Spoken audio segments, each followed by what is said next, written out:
Dr. Celine Vero stared into the pale blue glow of the observation dome's main viewport.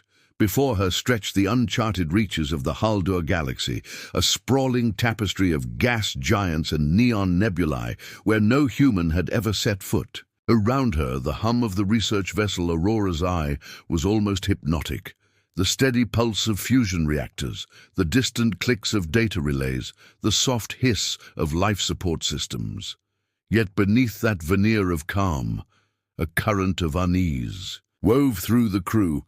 Legends of humanity were never spoken of openly in the Varak collective. They were tucked away in forgotten archives or whispered in the hallways of aging starports, tales of a species that spanned galaxies, who forged empires from stardust and folly alike.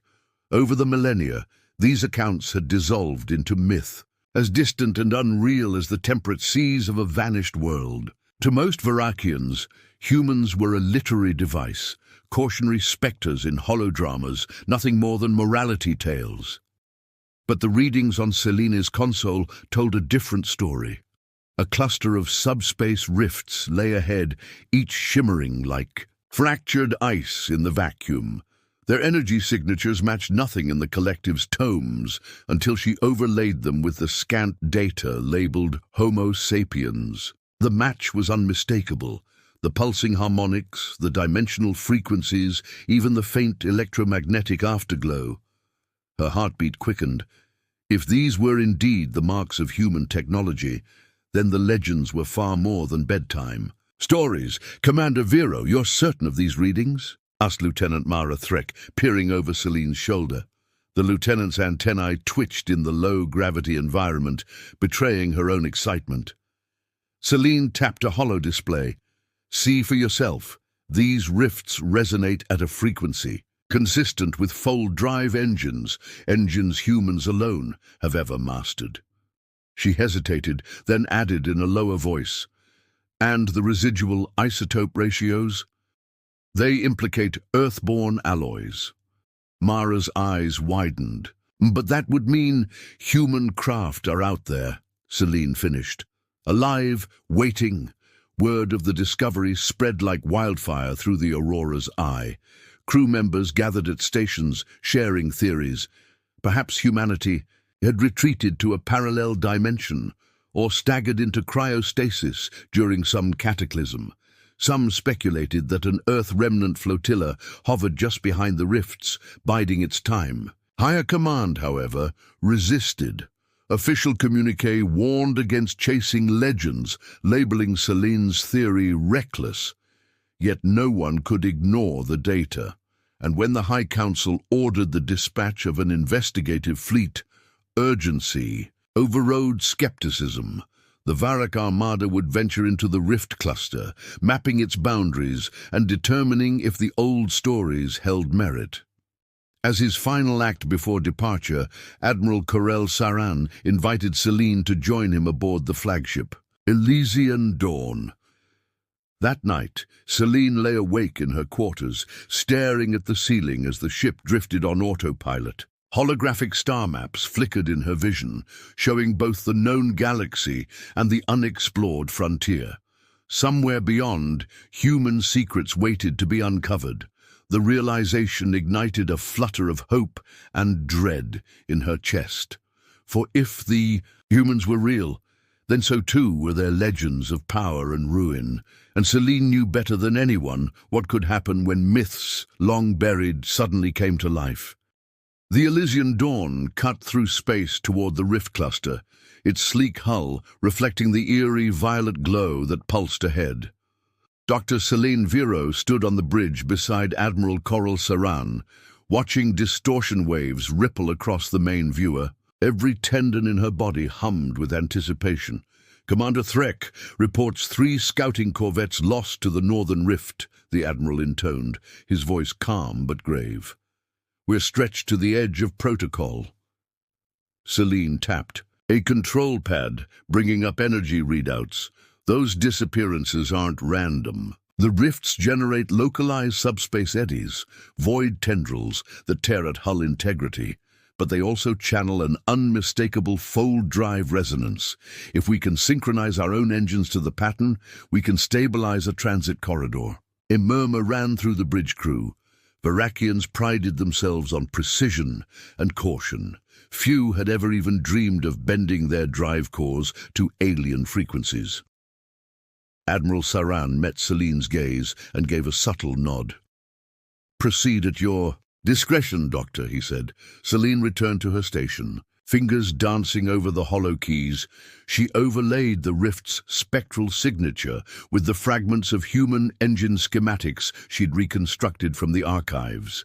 The lines aligned in one fleeting moment of data convergence, myth and measurement. Merged. Engines synchronized, she announced, initiating phase calibration in 3, 2, 1. A collective shudder reverberated through the Elysian dawn. Outside, the three smaller rifts coalesced, their fractured surfaces merging into a singular, gaping maw. A fissure of purest indigo pulsed at the heart of the opening, framed by shifting crystalline lattices that defied known physics. "Hold steady," Admiral Saran ordered, voice barely above a whisper. Then they slipped through. A heartbeat later, the fleet tumbled out into an uncharted quadrant. The stars here were unfamiliar. Strange constellations drawn in pale green.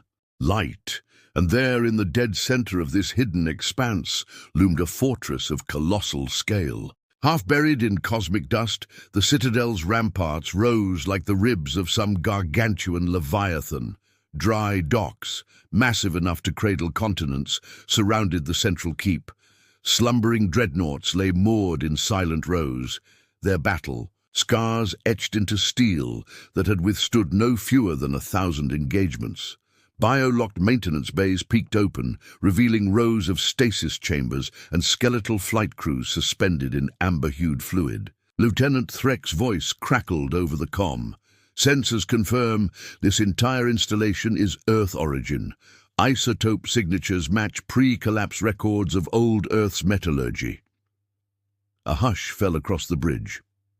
The Varak Collective had discovered countless ancient sites, but none spoke so directly of a sentient culture that had been presumed extinct for millennia. Admiral Saran broke the silence. "Open a secure channel to the Aurora's Eye. Tell Dr. Vero we have our proof and prepare for first contact protocols." Celine allowed herself a brief smile. After years spent piecing together scraps of legend, she stood on the threshold of living history. Yet as the Armada drifted closer to the silent docks, a new question loomed larger than any technical puzzle. What fate had befallen humanity here, and who or what would awaken when their ancient stronghold stirred once more? The air in the Elysian dawn's sensor bay crackled with static as Dr. Celine Vero reviewed the latest scans. Life sign readings rippled across her holodisplay, hundreds of bioware clusters in stasis, each one ghost-dimmed by centuries of dormancy. Engines deep within the dry docks emitted a low-frequency hum, an echo of power barely contained. The Varak Collective fleet held its breath on the edge of the docks, marvel and dread intermingling in every hull. Lieutenant Mara Threk's voice cut the tension. "Doctor, the stasis field generators are cycling, power levels climbing at an exponential rate." Selena's heart pounded. "They're coming online. Prepare all decks for hull-to-hull communications, and alert the bridge." She hesitated, then added quietly, "If the legends are true, we stand on the brink of history or war." In the docks, unnoticed by the Varakians, a sudden pulse radiated from each dormant vessel. Vaulted hangar doors groaned as ancient hydraulics reawakened. A halo of ionized gas surrounded the flagship Prometheus Ascendant, its hull plates shimmering with a patina of age. Crew pods along its flank cracked open like crystalline cocoons. Human figures slumped forward, limbs twitching as neural stimulators. Engaged, gasping through respirators, they blinked into the glare of alien stars. Across the Armada, comm channels flooded with alarms. Admiral Coral Saran's composed voice came through. "Hold your fire. Do not engage. Confirm we open a diplomatic channel." He turned to Celine. "They're ours to greet." Celine's fingers trembled as she keyed the transmission. "This is the Varrock Collective. You are among friends. Identify yourselves." A voice, deep, resonant, undeniably human, answered on every frequency, uncompressed and confident. "I am General Armand Reyes of the Earth Coalition. To those who doubted our existence, we extend both greeting and caution. We return not as myths, but as sentinels of our destiny." Silence fell. Then, from deep within the docks, dozens of human warships powered their gravimetric shields and thrummed with readiness. In the viewing ports, Varrakian officers watched the prow of the Prometheus Ascendant pivot toward them, its dreadnought cannons calibrated but unmanned. Dr. Vero exhaled, voice barely a whisper. "They've been waiting for allies or adversaries." Admiral Saran met her gaze. "Then let us prove we are the former." But as the armadas aligned, both sides felt the weight of countless stars bearing down. The line between alliance and conflict had never seemed so thin. The aftermath of first contact buzzed through both armadas like an electric charge. In the neutral zone between the Varrock docks and the human fortress, the two fleets drifted in tense formation under a canopy of unfamiliar stars. On the observation deck of the Elysian Dawn, Dr. Selene Vero and General Armand Reyes met face to face, two pioneers at the threshold of a new era. Reyes, clad in the gleaming white and ochre armor of the Earth Coalition, offered a steady handshake. His eyes betrayed weariness, tempered by resolve. "Your people have shown great courage and restraint," he said, voice calm but earnest. "We did not emerge to conquer, we emerged to survive, and to find partners who share our hope for renewal." Admiral Coral Saran joined them, his Varrakian features softened by cautious optimism.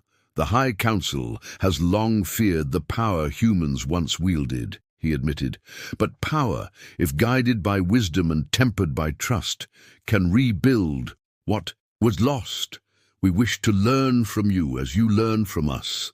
Behind them, translators and diplomats worked feverishly to bridge 2 millennia of cultural drift. A holographic table materialized between the leaders, displaying schematics of human fold-drive engines and Varrock collective trade routes. Terms were negotiated: safe passage through Varrock space, shared use of the stasis hibernation bays, exchange of scientific knowledge in return for mineral rights and star chart data. As the treaty parameters solidified, Celine observed a spark of something rare in both the human and Varrakian delegations: hope. Gone was the dread that had gripped her when the first dreadnought rumbled alive. In its place burned the promise of joint exploration. That evening, a joint celebration filled the Prometheus Ascendant's grand atrium. Bioluminescent flora from Varrakian worlds entwined with holographic art of Earth's lost continents, and music, an eclectic fusion of human chords and Varrakian rhythms, resonated through the halls. Sailors and scientists mingled, sharing stories of supernovae and subsistence farming, of alien fauna and ancient Terran myths. Yet as laughter echoed beneath twin moons projected on the dome, Celine felt a subtle shift in the air. Through her instruments, she detected a faint disturbance at the edge of the fortress's sensor grid, an irregular pattern in the cosmic dust far beyond the docks.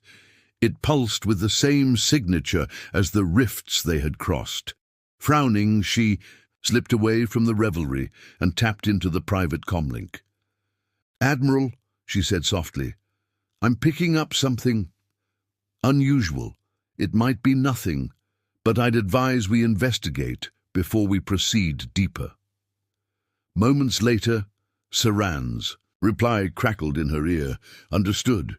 We'll prepare a reconnaissance team at first light." Selene gazed out at the human armada, its warships gleaming like guardians in the void. Allies now, yet allies against what? The galaxy was vaster and more unpredictable than any myth.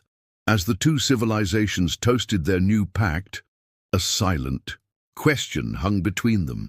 What other legends lay waiting, and would they too prove friend or foe? In the hush of space, under a sky uncharted and uncertain, the true journey was only beginning.